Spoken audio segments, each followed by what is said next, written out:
Hello friends, आज हम देखने वाले अरिथमेटिक प्रोग्रेशन का प्रैक्टिस सेट 3.4 और इसमें हम फर्स्ट क्वेश्चन देखने वाले हैं। इस फर्स्ट क्वेश्चन में बताया गया है कि Sanika saves ₹10 on 1st January 2016. On second day she saves ₹11. On third day she saves ₹12.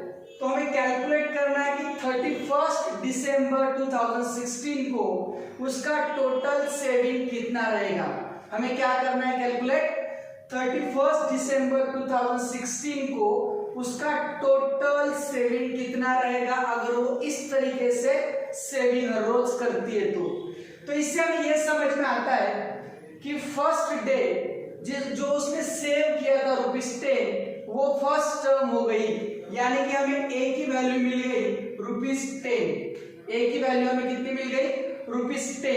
अब ये जो हमें ए की वैल्यू ₹10 मिली है उसके बाद हम कैलकुलेट करेंगे डी की वैल्यू, और डी की वैल्यू हम कैसे कैलकुलेट करेंगे second term minus first term.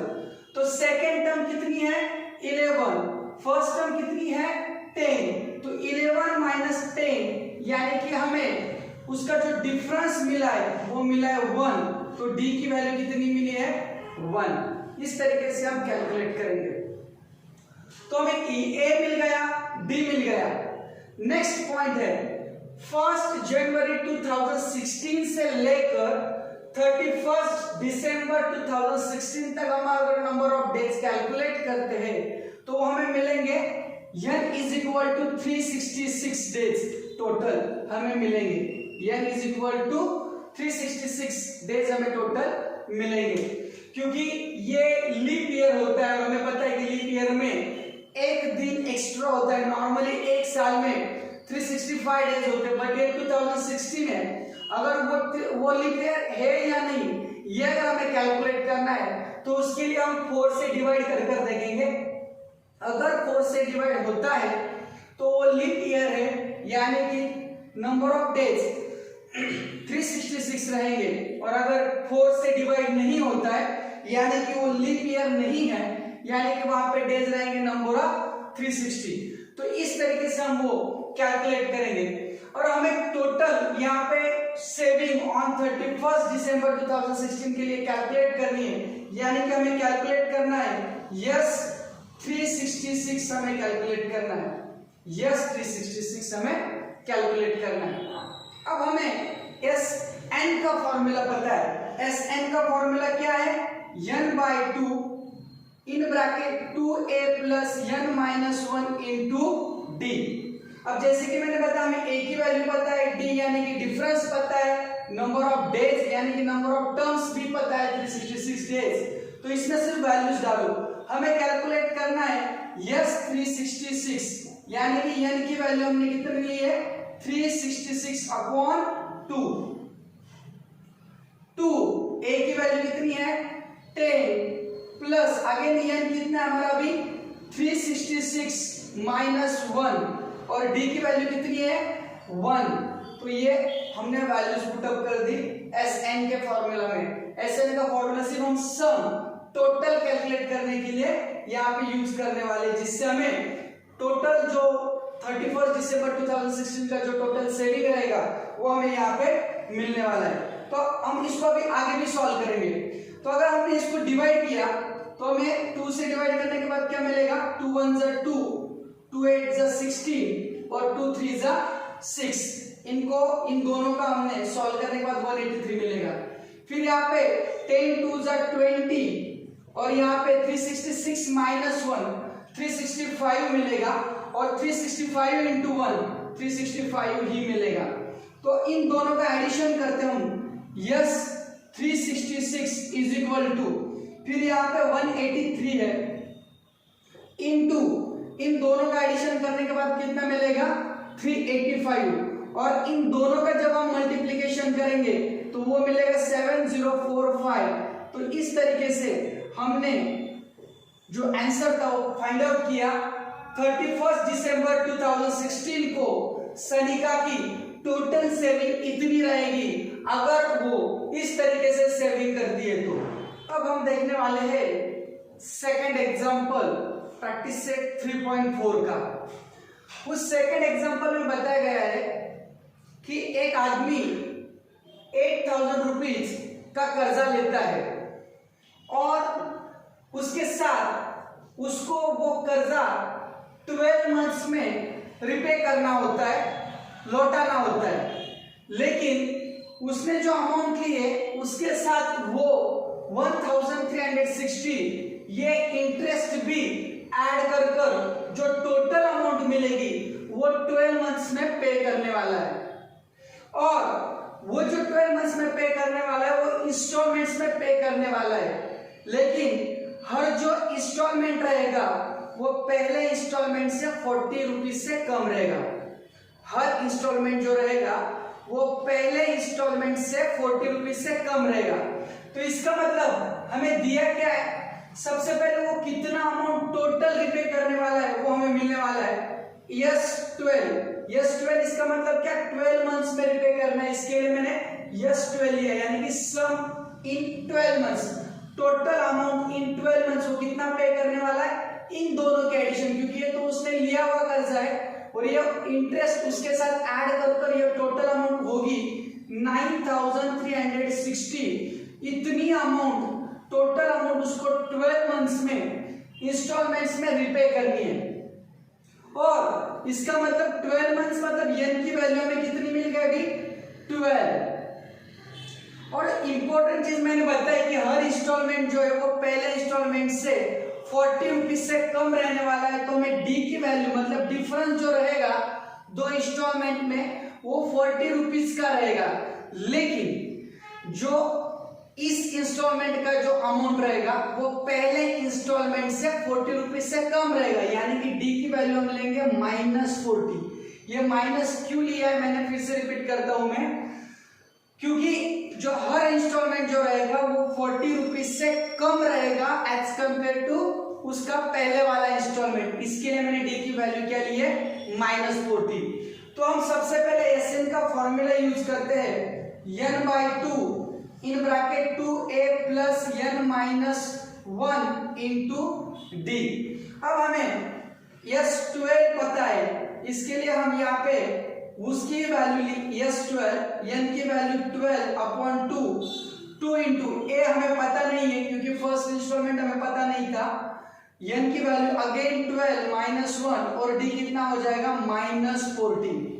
फिर हम इसको कैलकुलेट करेंगे तो 2 1 जा 2 6 जा, तो यहाँ पे 6 मिला, यहाँ पे ये 2a एज इट इज रहेगा क्योंकि हमें a की वैल्यू पता नहीं है, प्लस 11 इंटू -40। फिर हम क्या करेंगे, S12 की भी वैल्यू हमें पता है वो हम यहाँ पे पुट अप कर देंगे। अब ये जो मल्टीप्लाइड है यहाँ पे आके डिवाइड हो जाएगा, 9,360/6 इज इक्वल टू यहाँ पे बचा 2a प्लस माइनस माइनस हो जाएगा और 11 4 जा 44 हो जाएगा। अब इसको अगर हम सॉल्व करते तो यहाँ पे क्या होगा, देखो 6 1 जा 6, यहाँ पे 3 बच गए, 6 5 जा 30, अगेन 3 बच गए, 6 6 जा 36 और 0 as it is equal to 2a -440। अब ये -440 यहाँ पे आके प्लस 440 हो जाएगा, तो यहाँ पे क्या मिलेगा फिर हमें, 2a is equal to 1560 plus 440।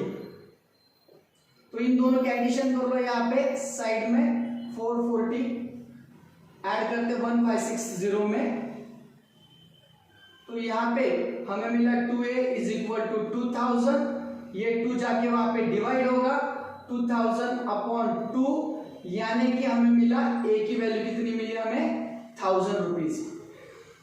अब हमने यहाँ पे a की वैल्यू भी कैलकुलेट की। अब हमें पूछा क्या है इस क्वेश्चन के अंदर, find out the first installment and last installment. तो a की वैल्यू मिल गई, मतलब हमें क्या मिल गया, फर्स्ट इंस्टॉलमेंट मिल गया। अब हमें लास्ट इंस्टॉलमेंट भी कैलकुलेट करना है। लास्ट इंस्टॉलमेंट मतलब कौन सा रहेगा, वो 12th नंबर का लास्ट इंस्टॉलमेंट रहेगा, यानी कि हम कैलकुलेट करेंगे TN का फॉर्मूला यूज कर, और उसका फॉर्मूला हमें पता है तो इसके लिए T12 लिया, n की वैल्यू हमने कितनी ली अभी 12, a की वैल्यू कितनी हमें 1000, n है 12 और अगेन b की वैल्यू कितनी है हमें -40। तो कैलकुलेट करते हैं अभी 1000 प्लस 11 इंटू -40, 1000 11 4 जा प्लस माइनस माइनस 440 और इसका आंसर आया 560। So this is what your last installment and this is what first installment। इस तरीके से हमें कैलकुलेट करना है। अब हम देखने वाले हैं फिफ्थ क्वेश्चन प्रैक्टिस सेट 3.4 का और उसमें बोला गया है कि Kargil's temperature was recorded in a week from Monday to Saturday, मतलब मंडे से सैटरडे तक कारगिल के टेम्परेचर को डिनोट किया है। तो इसका मतलब टोटल नंबर ऑफ डेज कितने हो गए 6, तो 6 डे का टेम्परेचर उन्होंने रिकॉर्ड किया है। तो इसके लिए हम एपी के अंदर पहले 6 टर्म्स ले लेते हैं, यानी कि मैं लेता हूं a minus 2d, a minus d, a plus d, a plus 2d और a प्लस 3d। ऐसे हमने 6 डेज जो थे वीक के उनके जो हमने टेम्परेचर्स कैलकुलेट किए थे, रिकॉर्ड किए थे, वो हमने ये कंसीडर किए। तो ये टर्म्स हमने वहां पे सिलेक्ट की। अब उसमें आगे उन्होंने ये बताया कि all readings were in AP, ये सारे एपी फॉर्म है, इसके लिए मैंने ये एपी की टर्म्स ली। आगे बताया the sum of temperature of Monday and Saturday, Monday और सैटरडे के टेम्परेचर का हमें सम करना है। तो a minus 2d plus Saturday का टेम्परेचर है a प्लस 3d, तो क्या था sum of temperature of Monday and Saturday was 5 degree Celsius more than, 5 degree Celsius more than बताया, तो इसके लिए +5 किया। किससे 5 degree Celsius more than sum of temperature of Tuesday and Saturday, तो ट्यूसडे का है a minus d plus Saturday का क्या था a प्लस 3d। तो मंडे और सैटरडे का जो टेम्परेचर का एडिशन है वो 5 डिग्री सेल्सियस से ज्यादा रहेगा जब आप ट्यूसडे और सैटरडे के टेम्परेचर की एडिशन करेंगे। ये मंडे का टेम्परेचर है, ये सैटरडे का टेम्परेचर है, अगेन ये ट्यूसडे का टेम्परेचर है और ये है सैटरडे का टेम्परेचर। तो इस तरीके से उन्होंने यहाँ पर फर्स्ट कंडीशन बताई थी। अब अगर हम इसको सॉल्व करते हैं तो यहाँ पे a प्लस a 2a हो जाएगा माइनस 2d प्लस 3d, इन दोनों को अगर करेंगे सॉल्व तो प्लस 3d प्लस d मिलेगा, क्योंकि प्लस माइनस माइनस होगा, 3d में से 2d को सब्सट्रैक्ट करेंगे तो आंसर आएगा प्लस d। सिमिलर यहाँ पे भी a प्लस a 2a हो जाएगा माइनस d प्लस 3d, इन दोनों का अगेन प्लस माइनस माइनस होगा, 3d minus d plus 2d होगा और लास्ट में बचेगा प्लस 5। यहाँ पे 2a कैंसिल हो जाएगा। अगर हम इसको सॉल्व करेंगे तो क्या मिलेगा हमें, अगर इसको यहाँ पे लेके जाते हैं तो d minus 2d is equal to 5 यहाँ पे बचेगा, तो d माइनस 2d मतलब minus d is equal to 5, ये माइनस वहां पे चला जाएगा तो d का वैल्यू हमें मिला -5। मतलब हर दिन का जो टेम्परेचर है वो 5 डेज से कम होता, 5 डिग्री सेल्सियस से कम होते जा रहा है, यानी कि कॉमन डिफरेंस की वैल्यू मिली हमें -5। उसके बाद हमें मिला है, दिया है टेम्परेचर ऑफ वेडनेसडे। अच्छा वेडनेसडे का टेम्परेचर दिया है, यानी कि हमें a की भी वैल्यू दी हुई है, और कितना दिया है वेडनेसडे का टेम्परेचर, वेडनेसडे का टेम्परेचर दिया है -30 डिग्री सेल्सियस, -30 डिग्री सेल्सियस। तो यानी कि हमें a भी मिल गया, हमें d भी मिल गया। और फिर आगे बोला है कि टोटल जो 5 डेज 6 डेज होते हैं बचे हुए, मतलब इसका तो दिया है, बचे हुए जो 5 डेज है उनका हमें टेम्परेचर कैलकुलेट करना है। तो वेरी सिंपल, a और d मिल गया, उनकी वैल्यूज यहाँ पे पुट अप करो। मंडे का कितना था a माइनस 2d, तो a कितना है अभी -30 -2, d का वैल्यू कितना है -5, तो -30 माइनस माइनस प्लस 5 टू ज़ 10, यानी कि आंसर मिला -20। सिमिलरली ट्यूसडे का कितना आएगा, a माइनस d है यहाँ पे, तो a कितना है -30 है, माइनस डी की वैल्यू कितनी है -5 है, तो माइनस माइनस अगेन प्लस हो जाएगा, यहाँ पे प्लस माइनस माइनस हो जाएगा, इसका भी आंसर मिल गया -25। वेडनेसडे का तो हमें दिया ही है डायरेक्टली, ए है उसका वैल्यू हमें पता है -30 है। थर्सडे का वैल्यू हम देखते हैं, थर्सडे का वैल्यू कितना है a प्लस डी, तो a की वैल्यू कितनी है अभी -30, डी की वैल्यू -5 है, तो प्लस माइनस माइनस यानी कि हमें मिला -35। उसके बाद फ्राइडे का भी हम चेक करेंगे, फ्राइडे का कितना है a प्लस 2d, यानी कि a कितना है -30 plus 2 into D -5, -30 plus minus -5 to 10, यानी कि आंसर मिला -40। हमें कितना मिला आंसर -40 फ्राइडे का। और लास्ट में सैटरडे का जो मैं यहाँ पे लिखता हूँ, सैटरडे का कितना है a प्लस 3d, तो a हमें पता है a का वैल्यू कितना है -30 प्लस 3d कितना है -5, -30 प्लस माइनस -5 3 जा 15, तो इसका आंसर कितना मिला -45। तो इस तरीके से हमने 5 जो डेज थे वीक के उनका टेम्परेचर हमने कैलकुलेट किया बाय यूजिंग दिस मेथड। उसके लिए सबसे इंपॉर्टेंट था, सबसे पहले ये 5 AP terms 6 AP terms select करो और उसके हिसाब से ए और डी की वैल्यूज फाइंड आउट कर हमने सिर्फ वो उन एपी टर्म्स के अंदर ए और डी की वैल्यूज को पुट अप किया, तो हमें सारा जो 6 डेज का टेम्परेचर था वो हमें मिल गया। Thank you.